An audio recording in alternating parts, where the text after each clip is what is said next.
this the right cable? Yeah, it should be working. Okay, good. Sure. Just check it out.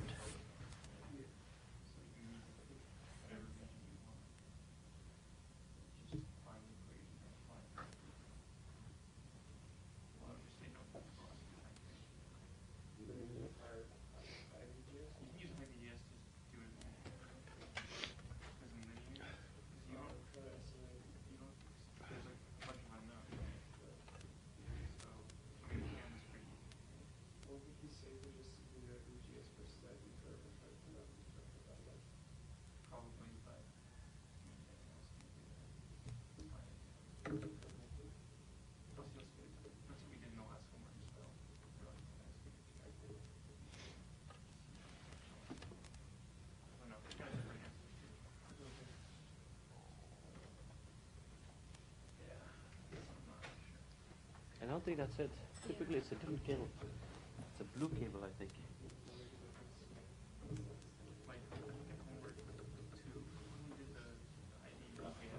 There we are.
All right, good morning and welcome back.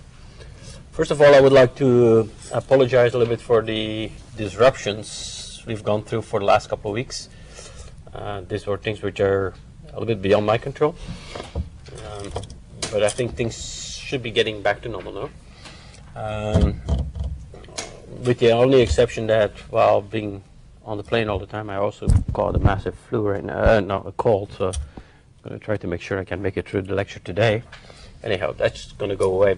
So what's the schedule for the next couple of weeks is the following thing: is we're going to have a makeup lecture today, and then we have one normal lecture tomorrow, and then another normal lecture on Friday. So that takes up one of the missing lectures. And then next week we do the same thing. We have a makeup lecture on Tuesday, normal lecture on Wednesday, and midterm on Friday. So that's the first midterm. And I'll say a couple more words about the midterm in a minute. So let's see. What's there to be now? So 3 lectures this week, so it's going to be quite intense. We're going to move a little bit faster now. And we have also lab 4 going on this week. For those of you, obviously, we have the problem with President's Day, so a number of you have missed the lab yesterday. What we just do is stagger that. That's going to be held on next Monday, so we just move it up to the beginning of next week. I gave you some extra time because of the fact that you didn't have all the lectures in place. So the homework number 3 is due on Wednesday, tomorrow. And homework 4 will be posted that same day as well. And I'm not sure exactly when that's going to be due, because obviously it doesn't make too much sense to have a homework due on a midterm day. There's plenty of things to be done anyhow, so we'll see how that's going to play out. I might actually give you a couple more extra days for that one. So let's see for the midterm. On the midterm, as I mentioned before, it's an open book exam. You can bring all your class notes, the book, or everything, the lecture notes, anything, homeworks, all this kind of stuff. Your calculators. The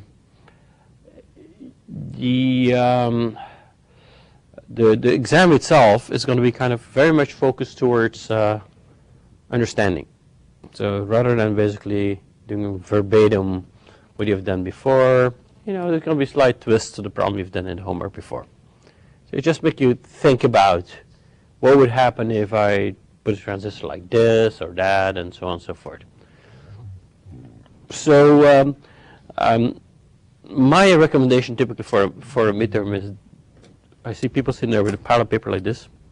They bring all the paper they can ever imagine, and then they see a problem, and then they're going to try to do pattern matching. Pattern matching is like, I go to this pile of paper and I try to find the problem that's the closest to in my whole pile of paper, which is to the problem there. I don't think that's very effective. You're way better off by just thinking it through a little bit and saying, oh gee, what does it apply? Where have I seen something like this before? Things like that. I also will have a review session next week. So I have to find the right date. It might be Tuesday or Wednesday evening. What we do is basically I find a room and we spend about an hour and a half where all of you can ask questions, any questions. And I also go to some old midterms. I take an old midterm and I kind of say, hey, here's what's, look at that particular problem. What's the gist of it? What is it really trying to prove? What is it trying to go after? So we do an old midterm, and then, as I said, the floor is open for questions. Like say, hey, gee, that velocity saturated transistor, I didn't really get that. Can you explain that again? Things like that. So it's a very free-for-all forum. And it's always been very effective. So I'll let you know exactly when that's going to happen. Okay? Any questions at this point in time? Was everything clear last week? As I said, it was a little bit improvised. But I think, as I said, most of the transients now should be settled. Okay, so what we're going to do today is with Elad talk to you, and Elad and Mike have been talking to you about the transistor models. So you should have an idea a little bit more about how does fancy MOS transistors look like. And we have started evaluating the voltage transfer characteristics. Take an inverter, and can I basically PMOS inverter, PMOS NMOS, can I write down the equations, and can I find the things like noise margins, VIH, VIL, and all these kind of things. That's cool. So what we're going to focus now on the next thing is performance. Because obviously performance is still an important topic. Whatever people say, if you can make something fast, it still is a good feature to have. So let's think a little bit about what determines the performance of a traditional CMOS gate. And I think Mike, in his last lecture, showed you that there's two ways of looking at it. Like always, as you know, MOS transistors are ugly devices, right? They're very ugly. They have all those nonlinear thingies. connected to that. And there's nonlinear capacitors, the equations are nonlinear, all this kind of stuff. So dealing with that and trying to come up with a simple equation to explain the behavior of the circuit is hard. So what we're typically going to do, and that's the art of a good designer. So you look at all these complex equations and say, no, I'm going to make them simpler. I'm going to simplify them out, and I'm going to come up with an equivalent model that if it's done right and if it's tweaked right, will give me approximately the same response, but in a much simpler way, without having to solve second-order differential equations with a lot of nonlinear type of crap in it. So that's really the key goal of what we're going to go after. Is can I come up with a fairly simple model for a gate that I can then use to basically predict propagation delay. Now, if you think about it, just sketch it out a little bit here. So if you have, let's say, a CMOS inverter, and by the way, the notes, Rosemary had forgotten the fact that there was a makeup lecture, so she hadn't looked on the website, but the notes should be there this afternoon. And so they were not ready when I went to pick them up about half an hour ago. So you have this inverter here. So the crux is basically that somewhere you have a capacitor. And again, that's already a simplification. I'll show you in a second. We always draw like a capacitor, like an inverter driving a lumped capacitor. In reality, that capacitor is not going to be lumped. It's going to come from many, many different contributions. And we're going to have to understand that because it's quite important. Now, if I now apply a step function, let's say I want to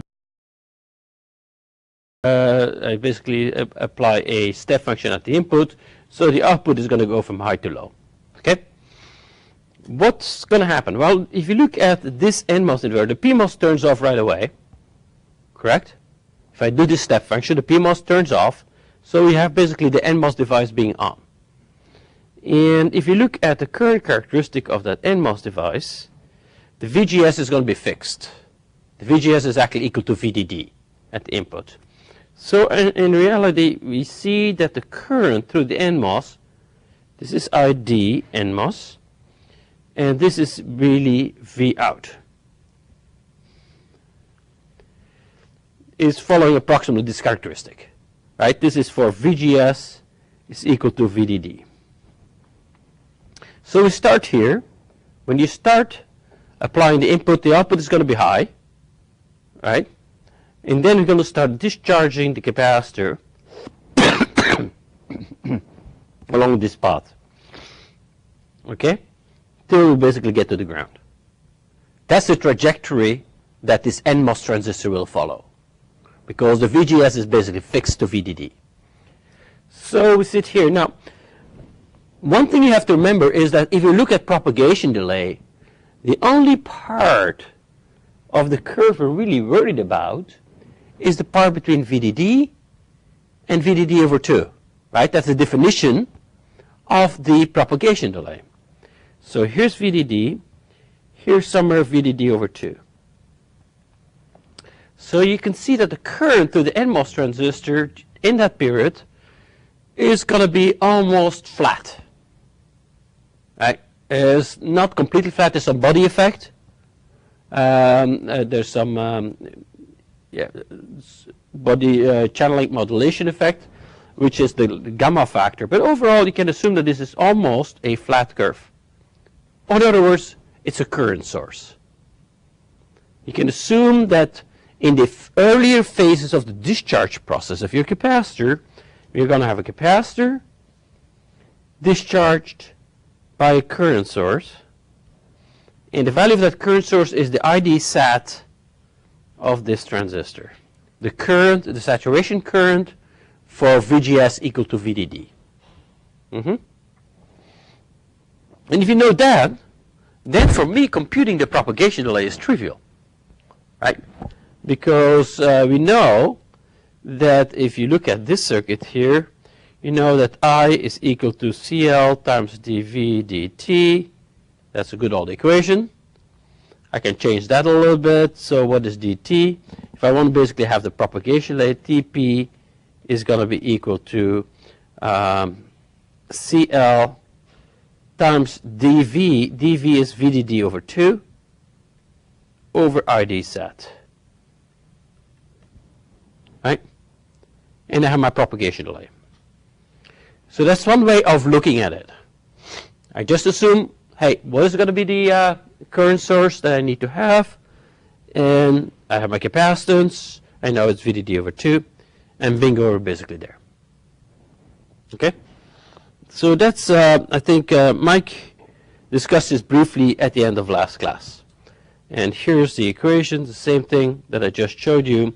Tp is C VDD 2 over 2 ID set. And as you can see, during that period of time, the voltage is going to go down linearly, as you would expect, right? If you have a current source discharging capacitor, you're going to have a linear slope.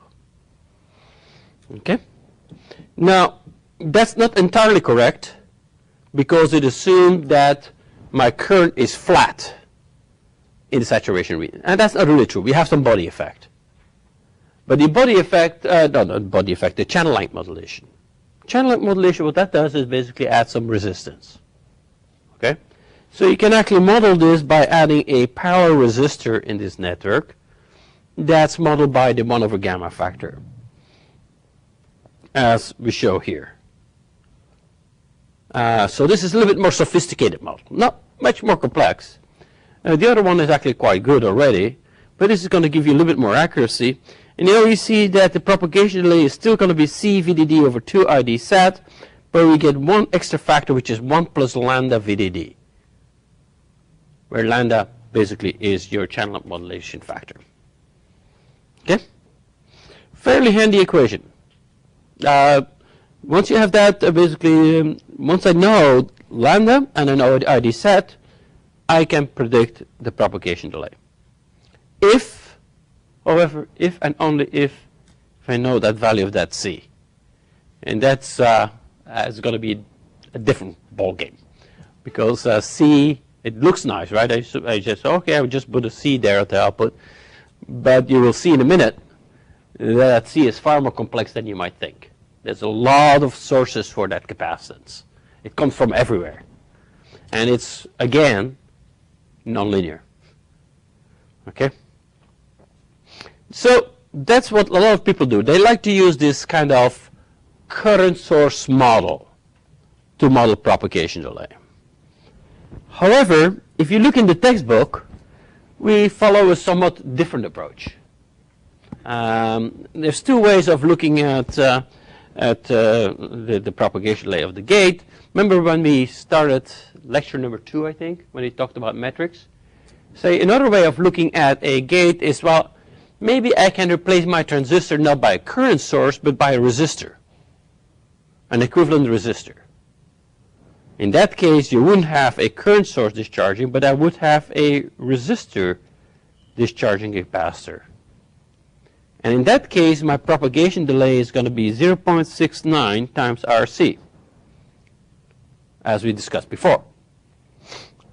Both approaches work. Now, you might say, hey, if I look at my MOS transistor, it's clear that it resembles very much a current source. So the current source seems to be the better model. However, there's a couple of reasons why I like, personally, the RC model better. And I can tell you why. Because suppose now I have a more complex network. A network that consists of a gate with, okay, I have an inverter. And then that inverter is going to drive a wire. Okay?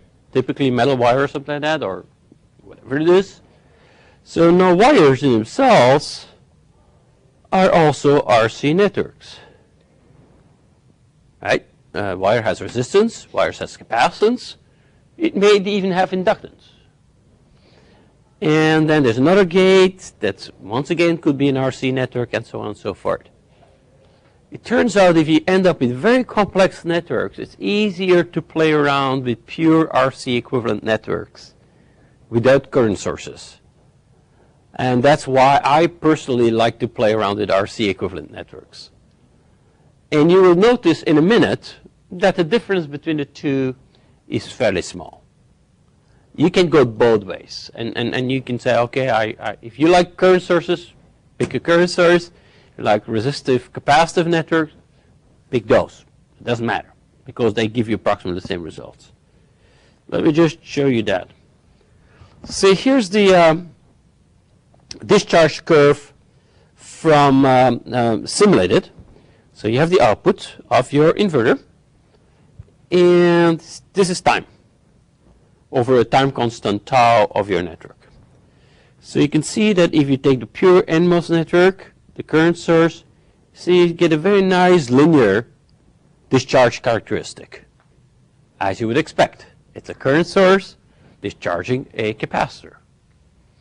However, if I would use a resistor basically has a more exponential asymptotic behavior, and you can see that the behavior, if you pick the resistance right, is going to kind of discharge a little bit faster in the beginning and then go slower in the end. But if I pick the value right, that in the end, at VDD over 2, I get exactly the same value, it doesn't matter. Right? I get exactly the same result. So you can fit it. And that's why, and you see the difference between those two is fairly small. So I say, okay, here it is. I want to make sure that I'm 2.5, 1.25. That's where the middle point is. This is where I want to make sure that my thing matches. Bingo. I choose a point and I make sure that they're exactly the same by choosing the equivalent resistance. Okay? So let's see how we would choose a resistance. There's couple of ways of figuring out what the equivalent resistance is. Here's approach number one. Say, well, gee, I already have derived an equation for the propagation delay using current sources, right? That's the equation I just showed you before. C VDD over 2, 1 plus lambda VDD over ID sat. Okay? So what I want to now do is replace this by an equivalent RC network that gives you exactly the same propagation delay. So I'm going to equal this to ln2 times R equivalent times C. Okay? So C drops out.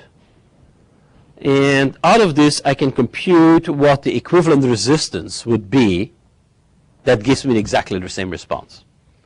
So that's the result you get. R equivalent is VDD over 2, ln2 over 1 plus lambda VDD times ID sat. And if you want to forget about a bit about the lambda thing here, you just drop this part out, and you have VDD over 2 ln2 VDD over ID sat. So it's a little bit of an approximation. So that's one way of getting it. So you do the current source analysis, and then say, well, I'm going to basically build an RC network that gives me exactly the same response. But I can do something different. Actually, if you look at the book uses a different method. If you look at this number here, 1 over 2 ln2, that's about 0.72, I believe, if you work it out. This method in the book gets you 0.75. And the way it's done is as follows. Another way of evaluating the equivalent resistance is the following thing. Again, we have our ID curve. Right? So here's my begin point. That's VDD. This is ID. So that's where we start. You start discharging. This is the voltage is at that point in time is equal to VDD, and we have a certain maximum current. Here's the midpoint. That's VDD over 2. Now, what's the resistance of the network in this particular point? The resistance, if I want to basically look at, replace this by an equivalent resistor, well, I say, okay, at this point, the resistance that the transistor offers is equal to, R equals V over I, right? So if I put somewhere a line like this.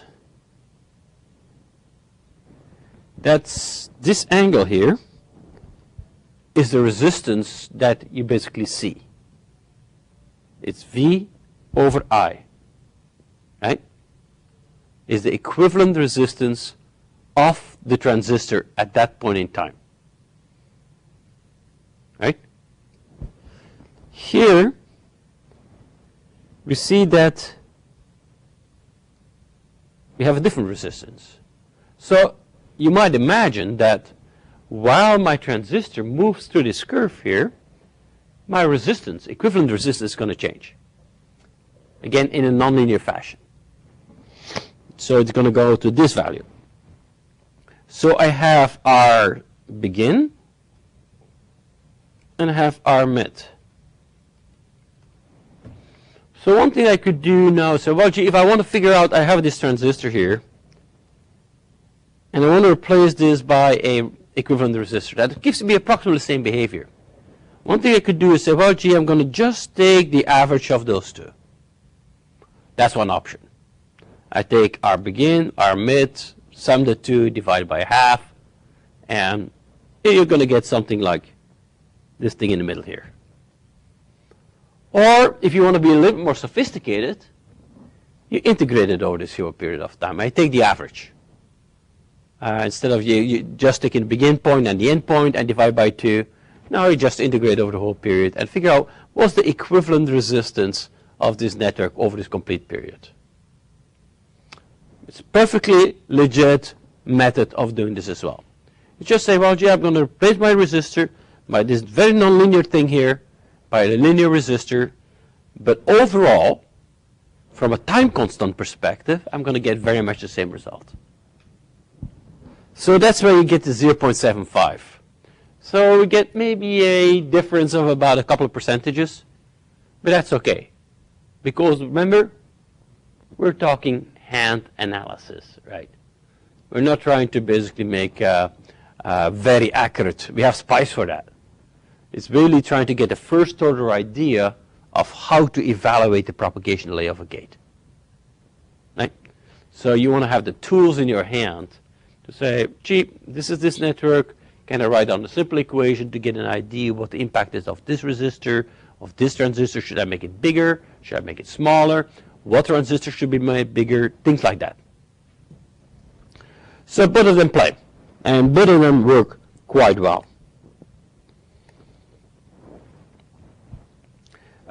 Now, if you look at the equations here, there's one thing you might notice.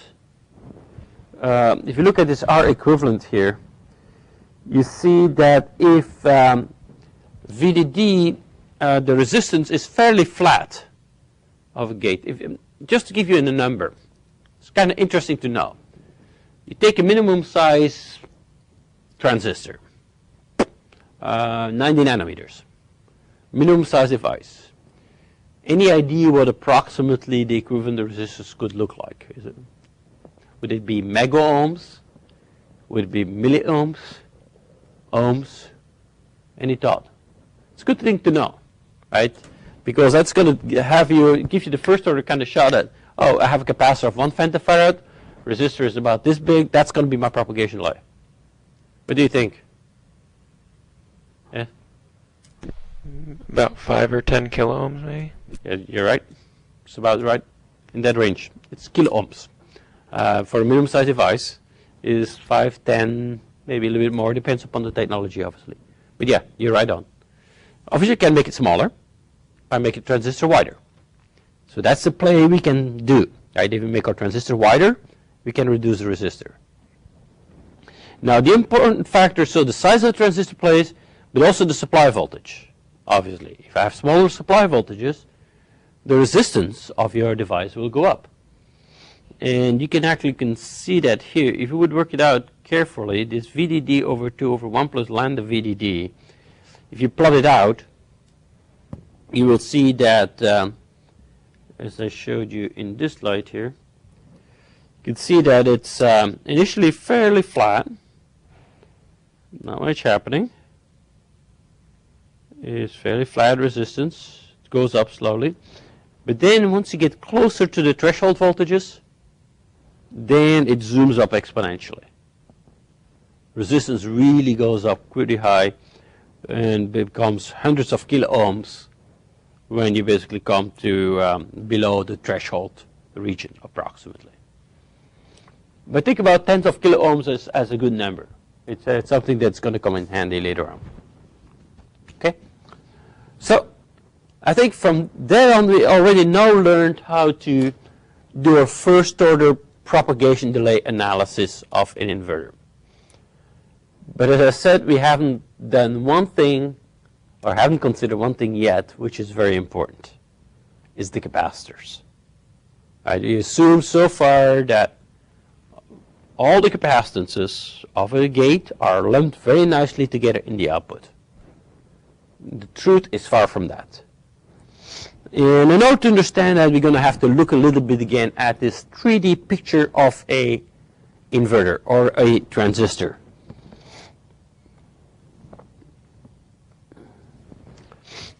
Actually, if you look at your transistor, remember 4-terminal device? Source, drain, gate, and bulk. Turns out there's capacitances between each of those terminals. So you have your gate. Your gate couples capacitively to the source, drain, and the bulk. The source couples capacitively to the bulk, and the drain couples capacitive to the bulk. All of those are capacitive contributions. So to make life easy, we just call them capacitor between gate and the drain. We call that CGD, CGS for gate to source, CSB source to bulk, drain to bulk, and so on and so forth. Now, one thing you should be aware of is that those capacitors are very different animals. They're not all the same. They have very different natures to them. The capacitances that I will be seeing from the gate is going to be very different than the type of capacitance that I will see, for instance, from the source or the drain regions. And again, that's not that hard to explain if we start looking at overall or device. So think first about the gate capacitance. Right, so you have a gate. You have a nice little piece of polysilicon. If you're really a happy person, we put some silicide on top of that as well to make life better, but that doesn't matter too much. It's basically just going to reduce the resistance a bit. And then you have here your gate oxide.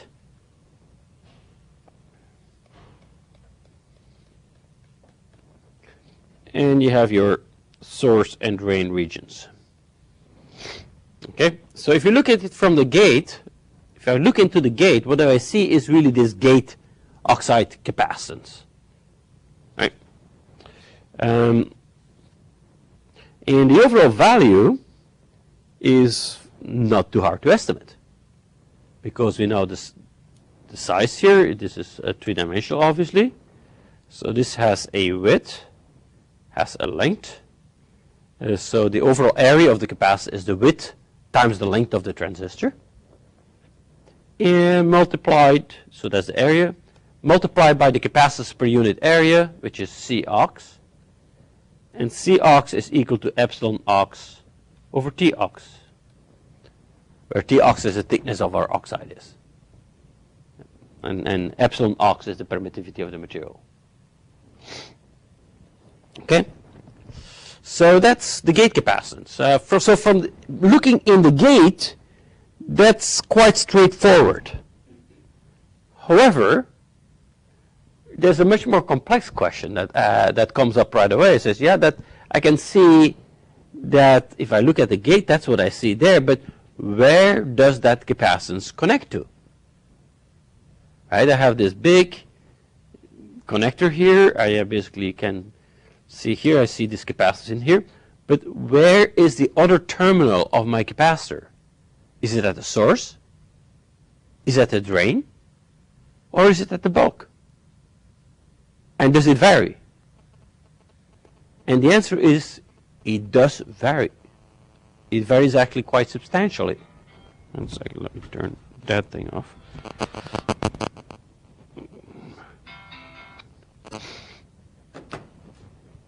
So it varies depending upon the operation region.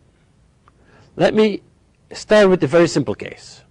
Let's assume that our transistor is off. Okay, we apply a drain source voltage of 0. Okay, and no voltage applied. So this is 0. This is 0.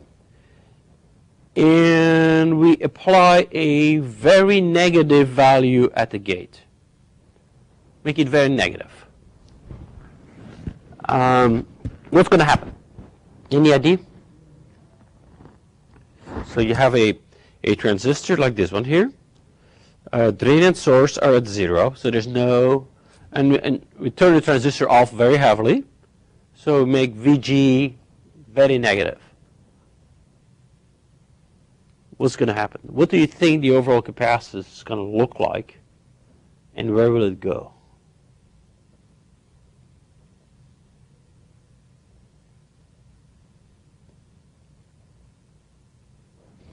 If you think about it, if I what's happening when I start raising the gate voltage? What's happening in the bulk region here of your transistor?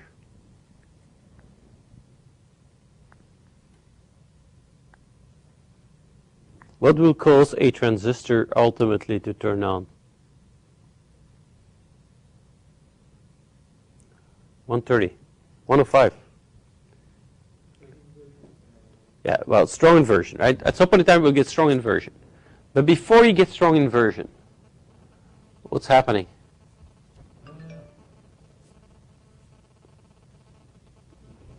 What's happening in this region here? If I start basically increasing the gate voltage, there's basically a hole, there's 3 holes here, right? That you push them away, right? So you get a what? A depletion region. Right, there's a depletion region forming here, right, underneath. But if I make my gate voltage very negative, the depletion region is going to be very small. Right?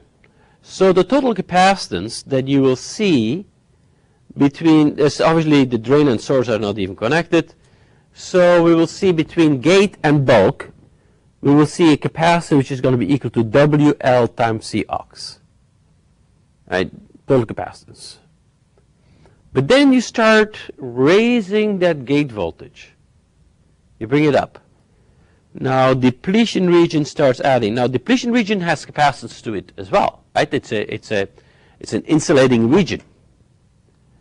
Now what's happening if the thickness of a capacitor increases?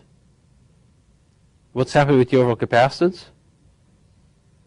It drops, right? And that's effectively what you see. So initially, with very large, very small value of Vg, basically we have a total capacitance between gate and bulk, which is equal to WL Cox. And now we start increasing Vg, and you will see that capacitance is going to start to drop. Because of the depletion region now is in series with the gate oxide capacitance. You have 2 serial capacitances. But then suddenly, bingo, you get inversion. A channel forms right here, which means that it really short circuits that whole depletion capacitance. And now all your capacitance is going to appear, this is like a conductive layer that connects to the drain and the source. So now my capacitance, which used to be completely to the bulk region, is now going to get diverted to the drain and the source regions. And if you're in linear mode, if the device is basically somewhat symmetrical, you might imagine that half of the capacitance is going to go to the source and half is going to go to the drain. Okay? So that's really what's happening. It's an interesting set of nonlinear events that are playing place. And you have to be aware of that, because it's going to change your circuit behavior. Capacitances that were there suddenly might move or disappear. And as a result of that, I can exploit some of those things to make circuits faster. Okay? So, but be aware, capacitance is distributed. And what we're going to try to do is kind of first of all understanding what the nature is of each of those, and then try to bring them all together in a lumped model. So this is the cutoff model. I basically explained that. Here it is, transistor in cutoff. Basically, both devices being off. Substrate acts as the other capacitor terminal, and there's a series combination of the gate capacitance and depletion capacitance, just as we discussed. And then, if very negative, the capacitor is going to be equal to WL times Cox. However, when VGS gets larger, but still smaller than VT, because then you have strong depletion, strong inversion, obviously, CGB becomes much smaller because of the fact that you have that serial connection of the depletion capacitance and the gate capacitance. And this can actually fairly easily, and let me just plot. I like to show that plot. Actually, this is shown very nicely here. Look at this picture. This is VGS, and it plots the capacitances, the gate capacitance, as a function of VGS. So initially, as I mentioned, as VGS is very negative, my total capacitance that I see between gate and bulk is going to be WL times Cox. And then you increase VGS, you see it drop. It drops out because of the depletion region becoming in parallel. Then suddenly you reach a threshold voltage, and the capacitance comes now again equal to WL times Cox. Right? But now it's going to be distributed equally to the gate source and the gate drain. So your total capacitance pops up again to W times L times Cox, but it's actually divided half to the source, half to the drain. Okay? Is that clear? Because that's quite important to understand. For instance, if you look at it and you look at invert that switching, in certain circumstances, it's in linear mode, you will see that the capacitance is going to be sitting between the two terminal sites. Let's look at the saturation region. What's happening there?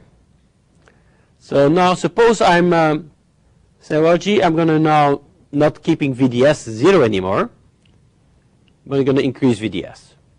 Okay? I'm going to bring the device in saturation. Net effect is that you're going to have pinch off right here. Okay? You pinch off the channel. Now what's going to happen with the capacitance again? It's kind of tricky. So you have a channel, but the channel doesn't extend all the way up to the drain region. Okay? So, what does that mean? It's tricky. Actually, if you really want to figure out exactly how it divides out now, you can see that, for instance, that any changes in drain voltage at this point in time won't impact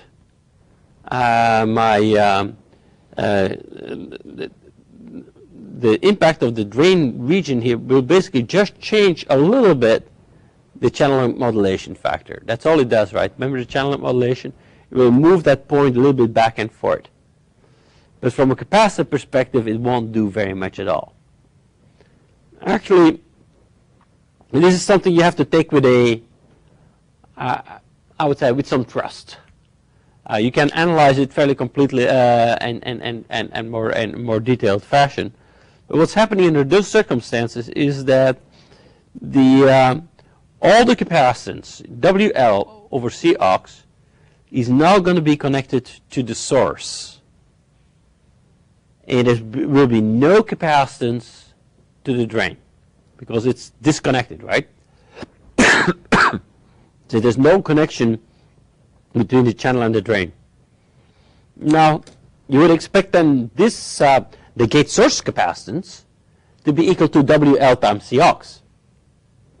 But that's not the case. It actually comes down to 2/3.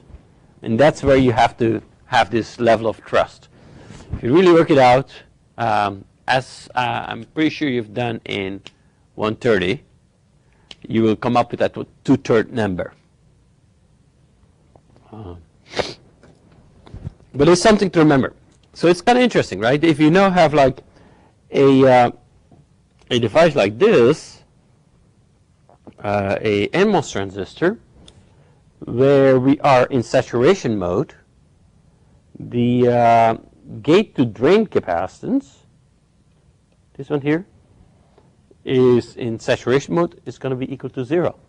There's going to be no gate to drain capacitance sitting there at all. That's an important thing to be aware of. Okay. So this kind of plots it all together. So this was what I already showed you when you basically just change VGS, and you see what's happening with the gate capacitance. WL over Cox drops and then goes back and separates nicely between source and drain. Here is the different operation regions. This is SAT. This is linear. So in linear mode, the total capacitance is WL Cox, and half goes to the source, half goes to the drain. The more we go into saturation, you see that the total capacitance is dropping from WL times Cox to 2/3 WL over Cox, and all of that capacitance appears to the source, none to the drain. You can see that the drain capacitance actually drops to 0. Okay. This sounds all very complex, but you will see that if you, for instance, start doing large memory structures. So you have a memory structure with a whole bunch of transistors hanging out there in all different modes, and all those capacitors contribute to the capacitance of the bit line, for instance. Figure out exactly what those contributions are is going to be very important, because it can really change the behavior and the performance of your circuit substantially. Okay. Okay. Now, I forgot one thing to mention so far. When I mentioned this WL over Cox, I assumed that all of this gate capacitance connected directly to the channel. Right? So you have a square area of silicon dioxide, you pull the silicon on top of that, and that's your gate capacitance, WL Cox. Now, in reality, life is not as beautiful. There's a little bit of other twists to it. It's part of the whole processing strategy. We might have mentioned this, or either in the discussion sessions or in class, but the way we align a gate, right, the way we basically determine where the gate is going to be is as follows, right? You put on your diffusion region, and then you do a polysilicon, you do your silicon dioxide strip on top of that, and so on and so forth. And you etch basically all the other parts away. This is called the self-aligned process. So you use basically the polysilicon layer as a way to determine where your transistor is going to be. So you put diffusion. Well, actually, you don't even have to do diffusion. You take an active area, you put silicon dioxide on it, you put polysilicon on it, and then you use a mask and you etch everything else away. So you say everything which is not covered by polysilicon here is then going to be implanted with diffusion. Okay? So this way you create a very nice crisp boundary between the diffusion regions and the gate material. So the next step then is you take an ion implanter and you shoot big ions at it to basically make this N+. You do the ion implant and then you put it in the oven for a little bit to anneal it. Because if you do the ion implanter, basically this disrupts the structure of the crystalline structure. So you heat it up again and everything comes nice and beautiful. But you can imagine when something is somewhat of a higher temperature, there will be diffusion. So what's always happening is that some of those ions here are going to diffuse underneath the gate. Okay? So in reality, where you would hope that, if you look at this picture here, you would hope that the diffusion would end up right here at the edge of the polysilicon. In reality, we see that the diffusion always under diffuses a little bit under the gate. Okay? So that's not channeled per se anymore, because now here we have N+ and N+ underneath our gate material. It's not a problem per se, but now you see what I did is I created a parallel plate capacitor. Because N+ is a conductor, your polysilicon is a conductor, and I have silicon dioxide in between. So what I do here is I create some fixed capacitors between the gate and the source and the gate and the drain, which have nothing to do with the gate capacitance. The gate capacitance is a different one, right? That's the one of the channel here. This is a fixed, or we call this the overlap capacitances. And they're always going to be there. They're sort of a pain. You would rather not have them, but you're always going to have them.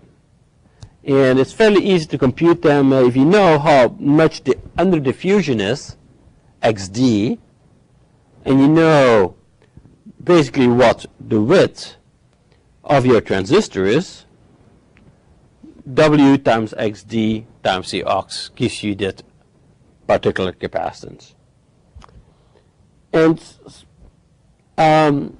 actually, to make life a little bit easier, in our SPICE models and so on and so forth, rather than say, well, gee, we have to take into account the aux and all these kind of things, and now we say, well, gee, we're going to define the under diffusion capacitor as basically as a function of this XD is a non-factor. This technology parameter, you cannot do anything about it.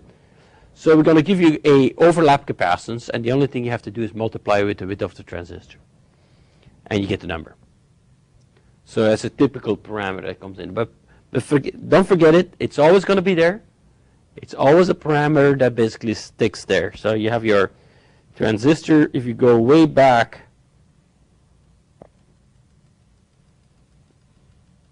here we go. So you see that this capacitor here and this capacitor, the gate source capacitance and the gate drain, has always two components. One of them is the overlap capacitance, CGSO, and the other one is a channel capacitance. And that one is nonlinear. The overlap capacitance is a linear capacitor, right? It's a fixed parallel plate capacitor.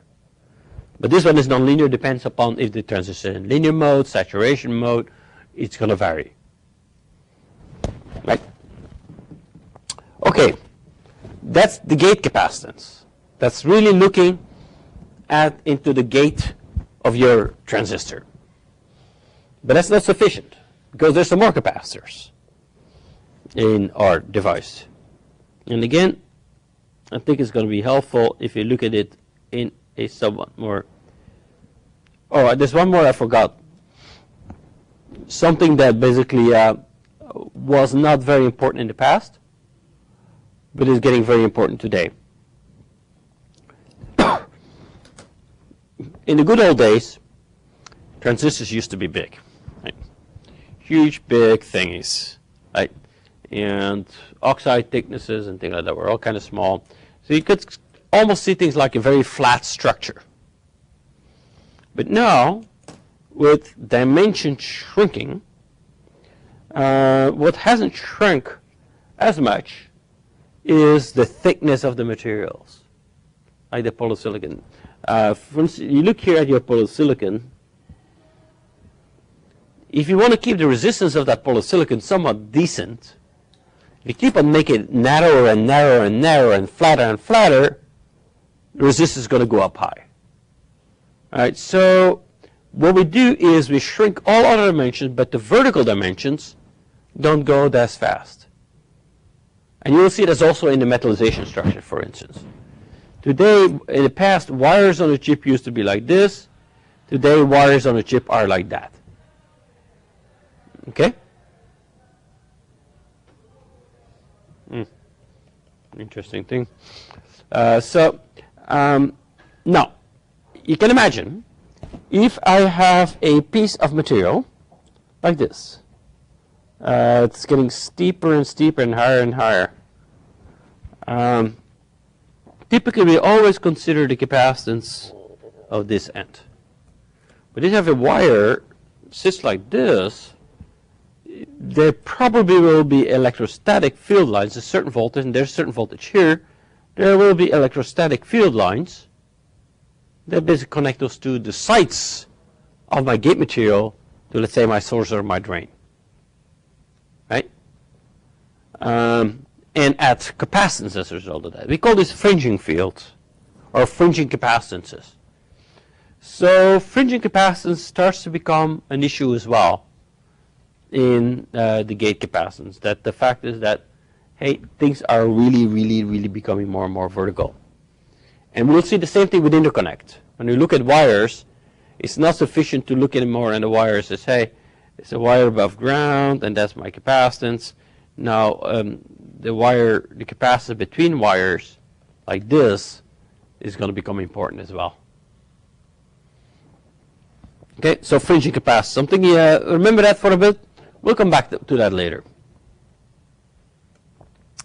Okay, so let me now go to the last section of the capacitors. And again, this sounds like boring, a lot of detailed stuff, but it's important because this is what's going to make a good designer. A good designer knows where capacitance come from and how to get rid of them or how to minimize them. You want to be fast? You want to make sure that your capacitors are all kind of very well controlled, tiny, very well managed.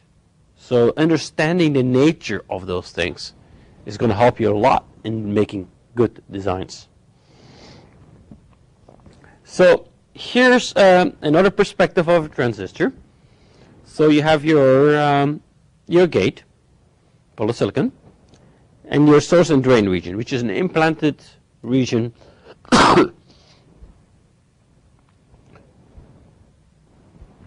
It's an implanted region, N+, which is going to be surrounded by stopper, by probably trench insulation. Remember the trench isolation? This is kind of these big trenches we build and fill it up with silicon dioxide to isolate transistors. So on the sides of this thing here is basically insulating material.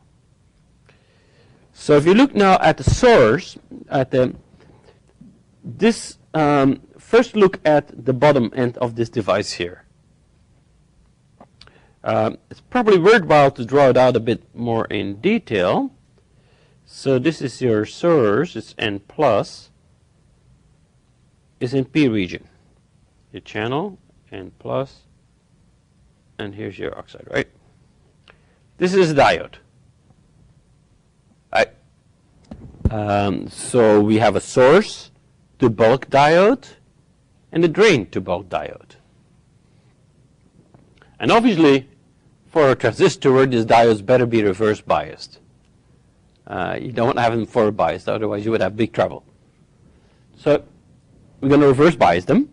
So typically, let's say for this thing here, this is going to be, you're going to ground your source, and your well probably will be grounded here as well. But you want to make sure that at any point in time, this and this junction are always reverse biased. Now, what do we remember about diodes, reverse biased diodes?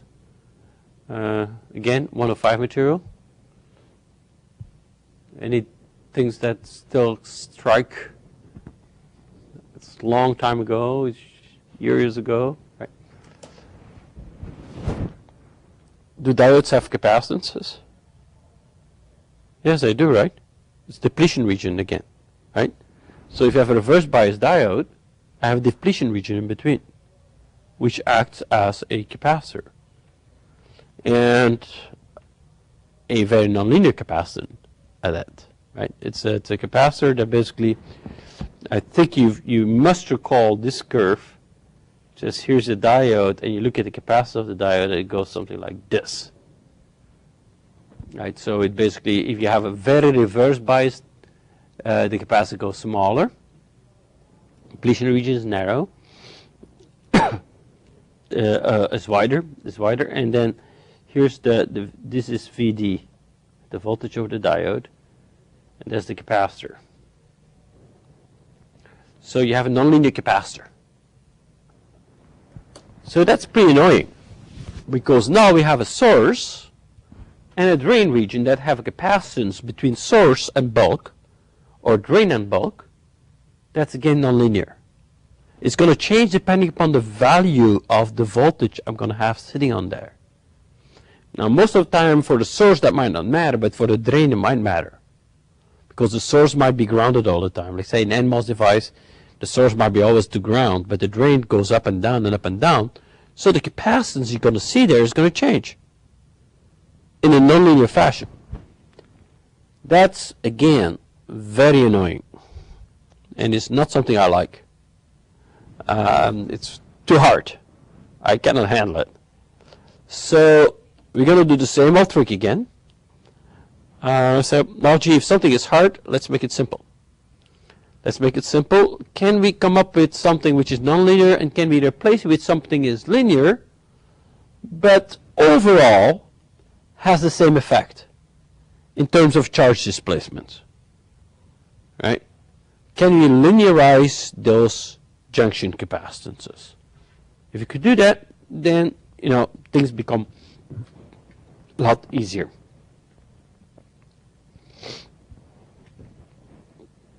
Actually, this plots it out. Here's your junction capacitances for the NMOS and the PMOS. So green and magenta are N plus junctions, those two here. And blue and red are PMOS, or P plus junction. So you can see that if I start applying a reverse bias, I take the drain region, let's say, and I keep moving it up. So this is your junction capacitance at 0 voltage. So you have a junction, you apply a voltage over the junction of 0 voltage. That's equilibrium to 1. We call that CJ0. The junction capacitance, but no voltage over it. But as you can see, the junction will basically, the capacitance will decrease when I increase the voltage at the drain region. Okay, I make more and more reverse bias of that particular junction. And the same thing is true with the PMOS, but in the opposite direction. Okay. Now you also might observe that they don't follow exactly the same curves.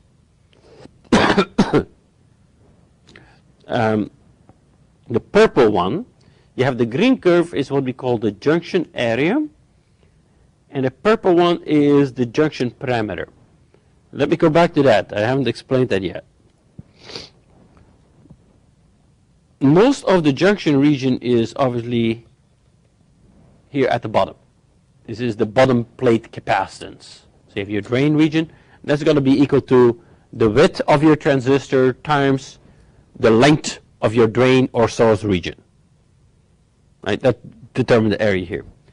But remember also, there's not only that, there's also sidewalls, because that whole source drain region has a certain depth, xj, extended into the material.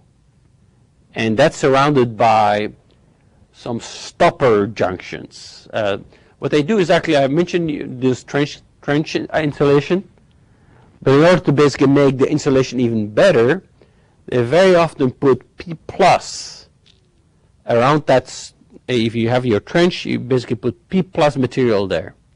So you have a very heavily doped P plus N plus junction at the edges of your drain and source region, just to make sure that you get a very good insulation between the transistors. So we have also junction capacitances on the sidewalls of our devices, and you have to take that into account as well. So the bottom plate capacitance is equal to Cj times the length, or the length of the source region times the width, while the sidewalls is basically this plus this plus this. Right?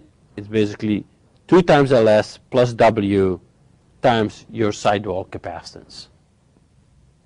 Where the sidewall capacitance, by the way, is expressed per unit length. This is per unit area, this is per unit length, to make life easier. So if I do a design, I basically do a layout in Spice, not in Spice, in Cadence or something like that. I draw my transistor. I say, okay, now I want to find out what the sidewall capacitance is. Well, I measure just this side, this side, this side, and I multiply with the capacitance per unit length, and I got the number. Okay? So there's another side that I haven't talked about. The sidewall is the one towards the channel, but that's typically included in the SPICE model. And you don't have to worry too much about this in this class. The SPICE model will take care for you, and it's not that big at all. Now, again, going back to some 105 material, there's some equations that people have come up with to express the value of a junction capacitance. And typically it's always of the following nature. It's something of this nature. Your sidewall capacitance is equal to Cj0, which is the capacitance for 0 voltage, as we discussed, divided by 1 plus the voltage over the junction over a factor phi b. Phi b very often being around 0.6 volt, and a parameter mj, an exponent. And you can see for the area junction capacitor we have 1 mj, for the parameter we have mj sidewall, and for the gate edge we have another one. These things vary between, let's say, 1/2 to 1/3. And it really depends upon the following nature. If you think about a junction, right? Junctions typically are made by diffusion. Right? You have a P and an N material. You have some junctions which we call abrupt junctions. You have P, and then you have a very, very abrupt change to N material. There's some other junctions where you the transition from P to N is more gradual. A more gradual type of transition from P to N material. If you have an abrupt junction, the parameter is closer to 1/2. If it's more like a gradual junction, it's going to be more like 1/3. Again, this is not something I'm going to ask you to derive. The SPICE models will give you this type of things. They will basically measure this on the devices. After manufacturer will say, okay, here's all the M factors. Okay? But still, this is not a fun equation, right? It is a nonlinear expression, and if I would have to deal with this, or if I have to basically start switching a circuit around and basically compute the capacitance continually based on what the voltage over that thing is with this nonlinear expression, way too painful. So we're not going to do that. Here's the trick. And again, I think that's a trick that we also introduced in 105, but I tried to remember if we did. But I think we did. It says, well, I don't really care. Right? From a gate perspective, from a performance perspective, what I want to make sure is that I have a current source. I want to charge up capacitor. And as long as the capacitors basically have the same behavior and I get ultimately the same propagation delay, I'm fine. So what I'm going to do is replace that nonlinear capacitance with a capacitor that basically has the same charge displacement over the region of interest. So I'm going to make an equivalent capacitance, C equivalent, which replaces a charge, C, it's basically you have a delta V, D. Suppose, for instance, you do propagation delay analysis. Right? You start with VDD and you have to go to VDD over 2. Right? That's where that's the output goes from VDD to VDD over 2. You have a high to low transition.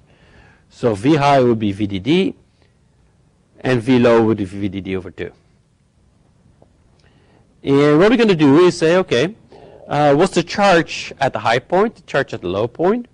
And we're going to replace this by the equivalent capacitance that just gives me exactly the same type of charge. So in that case, what we do is we take Cj0 and we compute a factor K equivalent, which is only a function of this V high, V low, the M factors, and so on and so forth. And actually, it's not that hard to do. Once you have your equations, I say, okay, I want to find this equivalent capacitance that I want to find out what that K equivalent factor is. You actually can come up with this expression pretty easily. Now, it looks like a complex expression, but the nice thing is you have to do it only one time. So suppose I'm saying I'm doing a circuit and it's going from supply volt 2.5 volt, right? Midpoint 1.25 volt. So this is 1.25 volt. I know M from my SPICE parameters. I know this 2. This is 2.5 volt, 0.6 volt, 0.6 volt, bingo, bingo, bingo. And I find my K equivalent factor. It says, okay, from now on I take Cj0, which is the capacitance of the junction with no voltage applied. And I just use that K equivalent factor and I have a linear capacitor. It just displaces exactly the same charge as your nonlinear capacitor would do over the region of interest. If I would do different voltages, I would have to recompute it. Right? But it's a very trivial thing to do, and it's very handy. Because now I say, I'm done. All my capacitors that I basically dealt with, I basically have figured out how to linearize them, and I can live with something which is a lot easier to handle. Okay? So you're going to do an exercise like that in some of the homework for sure.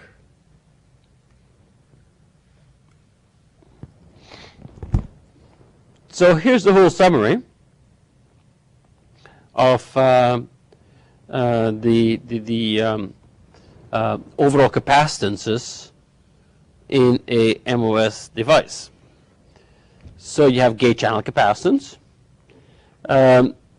As we said, when VGS is much smaller than VT, we may say that because, remember that big drip? So while the capacitance can be assumed approximately almost equal to 0. Then in linear mode, it's equal to Cox times W times L, half to the source, half to the drain. In saturation, 2/3 of the capacitance goes to the source, 0 to the drain. Gate overlap capacitance, never to be ignored. Multiply the overlap capacitance per unit length times the width of the transistor, you got it. And then you have your junction diffusion capacitances, which consist of 3 components. The body factor, that's this one here, the one on the bottom plate capacitance, which is equal to Ls times W times the junction capacitance of the bottom plate. You have the sidewall capacitance, 2 times Ls plus W times this capacitance. And then also that other factor, which is the gate capacitance, the part that looks towards the channel of the transistor. But most of the time, I say you can ignore that. Okay? So, having all set all those type of things,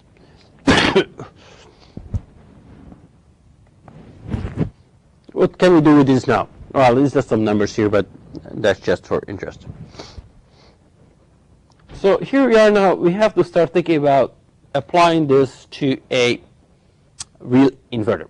I would like to do an analysis of an inverter and get the propagation delay and figure out how those capacitors basically come and sit together. Now, as you can imagine, let me just kind of see if I can find an empty space. Let me do it here. So suppose you have an inverter, two inverters in a row. So this one. This connects to another one.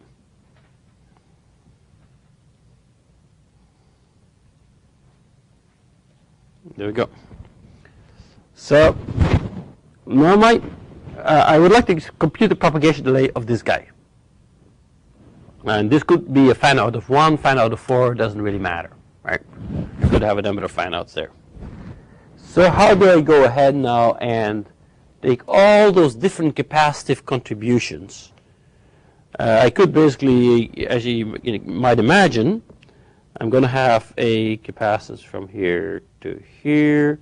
There's going to be a capacitor from here to here. There's going to be a capacitor from here to here. There's going to be a capacitor from here to ground. Here to ground. This is going to be capacitance, capacitance, more capacitance, more capacitance. See, a lot of capacitors there. That's kind of ugly. They're all over the place. And I would really like, remember my model with my equivalent resistor or with my equivalent current source, what I would like to have is one lumped capacitor. So could I take all those capacitors and bring them together into one capacitive component that I can then drive? That's really what I would like to do. Now, some of this might be easy. Some of them might be very hard or a little bit more tricky. Suppose I do a step function here, right? What I care about ultimately from a performance perspective is the capacitance that appears at the output node. Right? I'm going to try to take all the contributions to that output node capacitance and bring them all into one single lumped capacitor. So, a couple of capacitors I can throw away right away. I don't have to worry them. Like this one's here. The gate to drain, the gate to source of PMOS and NMOS, they don't play. They don't connect to the output, so I don't have to worry about those guys. So those two go away. That's nice. This one is a nasty one. Right? That's a capacitor that connects between the input and the output of a device, of the device. So it's a feed-through capacitor. It's not a grounded capacitor. And that's going to cause us some problems. We're going to have to find something about that because that's not something that's easily lumped into a grounded capacitance. Let's see what else do we find here. The source drains, those are easy. The drain to bulk capacitance of those things, we know these are junction capacitance. We can easily include those into the overall picture. And then you have all the capacitance that basically sits at the load device. We have to take those two into account as well. Because you can see now, this node obviously loads the previous gate. So the gate to source of both NMOS and PMOS, and the gate to drain of NMOS and PMOS will basically play. So we're going to have a capacitive contribution of this thing to the load capacitor here as well. And the final contribution is going to be the wiring capacitance. Obviously, every time I have wire, it will add some capacitance too. Okay? So what we should do, and I'm probably going to do this in the beginning of next class, kind of walk you through this. take an example and walk you through the example of how and to calculate each of the capacitive components. Because it's absolutely essential, as I said, that you understand where these things come from. And as I mentioned, the hardest one is going to be this guy here, that feed-forward capacitance. Because you can imagine, if you have a capacitor that sits between input and output, the input goes up, the output goes down. Right? This is an inverter. There's gain in between these two. Right? This has the effect of making a capacitor seems bigger than it actually is. Again, I believe in 105, this was discussed. Everyone heard about the Miller capacitance? This is Miller capacitance that you're seeing right here. It's not as complex as in analog, because in analog you use a factor A plus 1, where A is the gain of the amplifier. But here we know what the gain is, right? It goes 1. It doubles the capacitance, basically. It flips from 0 VDD to VDD 0. That's really what it does. So we'll come back to that later, and that's going to be the topic of next class. So after that, we're pretty close then to start thinking about the propagation delay of can do some analysis of the propagation delay of the inverter, and start thinking a little bit about how we would optimize it. Okay? So we'll see you tomorrow. There will be office hours tomorrow too.